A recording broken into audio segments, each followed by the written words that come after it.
अस्सलाम वालेकुम दोस्तों रमजान के महीने में 9 लोग रोजा छोड़ सकते हैं, यानी कि 9 ऐसे शख्स हैं जिनको रोजा छोड़ने के लिए कोई गुनाह नहीं मिलेगा। नंबर 1, अगर कोई इंसान बीमार है और रोजा रखने से बीमारी बढ़ने का खतरा है और शिफा में देर हो सकती है तो उसे रोजा छोड़ने की इजाजत दी गई है। कुरान पाक में आता है कि जो बीमार हो या सफर में हो तो वो दूसरे दिनों में गिनती पूरी करे। यानी कि आप यहाँ पर समझिएगा, अगर डॉक्टर कहता है कि रोजा रखने से हालत बिगड़ सकती है तो रोजा ना रखना जायज है, यानी कि आप रोजा नहीं रखेंगे तो ये जायज है।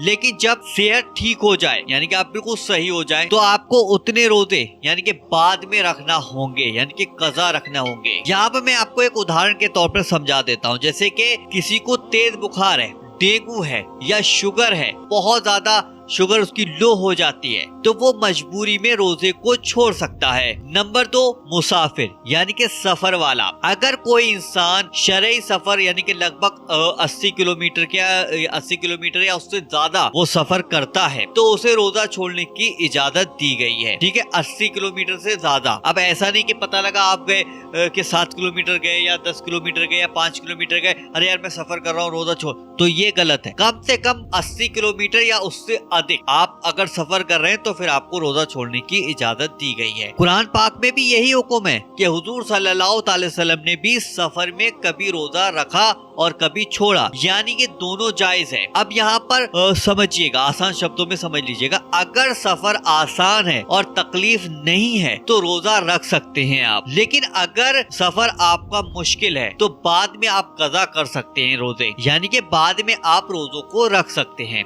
नंबर 3, यानी कि प्रेग्नेंट औरत। अगर औरत को अपने बच्चे को नुकसान का डर हो, यानी कि उसे लग रहा है कि यार मेरा पेट में बच्चा है और मुझे बच्चे को बहुत ज्यादा नुकसान हो जाएगा, मुझे भी नुकसान हो जाएगा, तो रोजा आप छोड़ सकती हैं। ऐसी हालत में आपको रोजा यानी कि छोड़ सकती हैं आप। एक हदीस में आता है कि अल्लाह ताला ने मुसाफिर से रोजा माफ किया और हामला और दूध पिलाने वाली से भी माफ किया। अब यहाँ पर समझिएगा, समझने के लिए, जैसे कि अगर डॉक्टर कहे कि रोजा रखने से बच्चे की सेहत पर असर होगा तो आप रोजा छोड़ सकती हैं, बाद में आप कज़ा करनी होगी, यानी कि बाद में आप रोजे रख लीजिएगा। नंबर 4, दूध पिलाने वाली औरत। अगर बच्चे की सेहत पर असर पड़ रहा है या दूध कम हो रहा है तो रोजा छोड़ सकती हैं आप। इस्लाम जो है ना, बच्चे की सेहत को नजरअंदाज नहीं कर सकता। नंबर 5, बहुत बूढ़ा शख्स, ऐसा बूढ़ा इंसान जो रोजा रखने की ताकत नहीं रखता है और उम्मीद भी नहीं है कि आगे रख सकता है, वो रोजा छोड़ सकता है। अब यहाँ पर उल्मा फरमाते हैं ऐसे शख्स को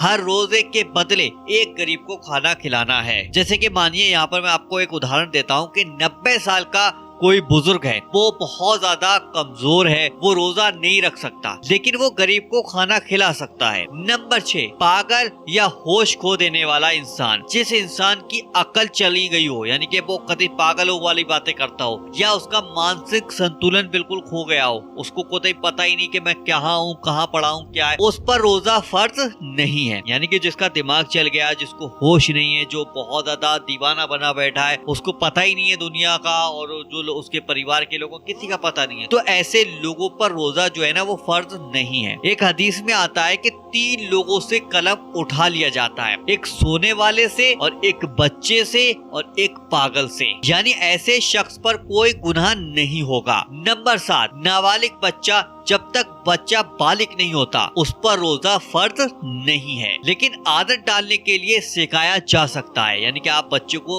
यानी कि ये बता सकते हो कि रोजे हैं और रोजे के बारे में उसको समझा सकते हो, उसकी आदत डालने के लिए उसको बता सकते हो कि भाई अब रोजा रखो, ये करो वो करो।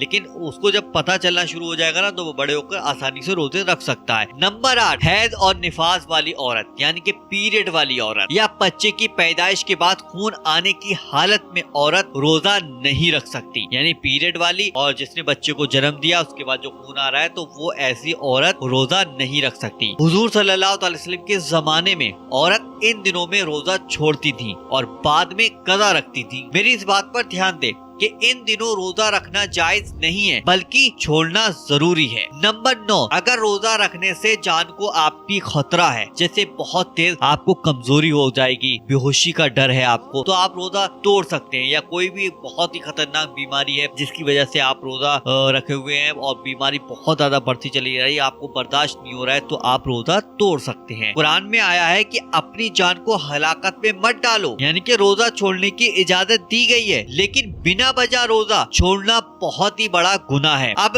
بہت سے لوگ ان 9 لوگوں کی آڑ میں، جو صحت مند لڑکے ہیں، بہت زیادہ میں دیکھتا ہوں بہت زیادہ صحت مند تگڑے تندرست ہیں یار، ہم کمزور کو دیکھتے ہیں، کمزور روزہ رکھے ہوئے اور صحت مند بیڑی پی رہا ہے، گٹکا کھا رہا ہے اور تمام طریقے کی بریانیاں ادھر ادھر کھا رہا ہے کونے چھتوں میں۔ آج کل وہ بریانی والوں نے بھی دکانیں لگا لی، پردے ڈال لیے، ان کے اندر جا کے کھا رہا ہے۔ ایسا نوجوان کھا رہا ہے کہ جس کو دیکھ لو گے تم کہو گے یار یہ تو پورا پہاڑ اٹھا لے گا، لیکن وہ روزہ نہیں رکھ رہا ہے۔ کمزور لوگ روزہ رکھ رہے ہیں اور وہ ان کی آڑ میں کیا کر رہا ہے کہ مجھے یہ بیماری ہے۔ یہ 9 لوگ جو میں نے بتایا نا، ان کی آڑ لے کر وہ کوئی اگر ان سے پوچھتا ہے روزہ کیوں نہیں ہے، تو وہ یہ 9 باتیں جان کر وہ کہتا ہے کہ یار مجھے یہ تکلیف ہے، مجھے وہ تکلیف کچھ نہیں ہوتی میرے بھائیوں، ان کو صحت مند۔ میں آپ کو دکھاتا ہوں، آج شام میں ایک ویڈیو بنا کے دکھاؤں گا، ایک بچہ ہے بہت کمزور ہے اور روزے سارے رکھتا ہے، 5 وقت کی نماز پڑھتا ہے۔ آپ کو جب میں دکھاؤں گا نا تو آپ کو ترس آئے گا اس کے اوپر۔ دکھاتا ہوں شام کو آپ کو ویڈیو، اگر آپ لوگ دیکھنا چاہتے ہو تو چینل کو سبسکرائب کر کے ضرور رکھ لیجیے گا۔ اس شخص کو دیکھتے ہی تمہارا دل بھی روزے رکھنے کے لیے کہنے لگے گا کہ اس شخص کی شکل دیکھنا، اس شخص کا کمزوری دیکھنا، کیسا بیچارہ بہت زیادہ مطلب اتنا کمزور ہے، اس کے بعد بھی وہ روزے رکھتا ہے۔ فجر میں بھی ملتا ہے، ظہر میں بھی ملتا ہے، عصر میں بھی ملتا ہے، عشاء میں بھی ملتا ہے، تراویح بھی پڑھتا ہے۔ اور میں جب صحت مند لوگوں کو دیکھتا ہوں نا تو مجھے بہت غصہ آتا ہے، اور میں اس بچے کو دیکھتا ہوں تو مجھے بہت زیادہ سکون آتا ہے کہ بیٹا تو ان سب سے بہتر ہے۔ حدیث میں آیا ہے کہ جس نے بنا وجہ ایک روزہ چھوڑا وہ ساری عمر کی اس کی جتنی بھی بھرپائی، یعنی کہ وہ بھرپائی نہیں کر سکتا، ساری زندگی کی وہ کر لے کام، لیکن وہ اس روزے کی بھرپائی نہیں کر سکتا جو روزہ اس نے چھوڑا ہے جان بوجھ کر، اور جو بیماری یعنی کہ جھوٹی بیماری کا جھانسا دے کر اس نے وہ روزے کو چھوڑا ہے، تو سمجھ لیجیے اس کو اتنا بڑا عذاب ملے گا، اتنا گناہ ملے گا کہ وہ پوری زندگی بھی اگر اپنی لگا دے گا جب بھی وہ ہٹے گا نہیں۔ روزہ صرف بھوکا رہنے کا نام نہیں ہے، یہ اللہ کی بندگی اور اس کی رحمت کو پانے کا ذریعہ ہے۔ جہاں مجبوری ہے وہاں رحمت ہے، لیکن جہاں آلس ہے وہاں جواب دہی آپ کو کرنی پڑے گی، یعنی کہ آپ کو جواب دینا پڑے گا۔ میرے بھائیوں اور بہنوں، اگر آپ ان 8 یا 9 حالت میں سے کسی میں بھی آتے ہیں تو شریعت نے آپ کو آسانی دی ہے، لیکن اگر آپ صحت مند ہیں، گھر پر ہیں اور کوئی مجبوری آپ کے سامنے بالکل بھی نہیں ہے، تو اگر آپ روزہ چھوڑ لیں تو پھر آپ بہت بڑے گناہگار ہوں گے۔ میرے بھائیوں اور بہنوں، اس ویڈیو کو اتنا شیئر کریں تاکہ لوگ سمجھ سکیں کہ بھائی کن لوگوں کے لیے بتایا گیا ہے قرآن اور حدیث میں کہ روزہ چھوڑ سکتے ہیں، اللہ تعالیٰ نے کن لوگوں کو اجازت دی ہے کہ روزہ چھوڑ سکتے ہیں۔ تو ویڈیو کو آگے شیئر کریں، ویڈیو کو لائک کریں اور وظیفہ پاپا چینل کو آج ہی سبسکرائب کر کے اپنے فون میں ضرور رکھ لیجیے گا۔ چلیے دوستوں، ملتے ہیں انشاءاللہ ایک نئی ویڈیو کے ساتھ، جب تک کے لیے السلام علیکم۔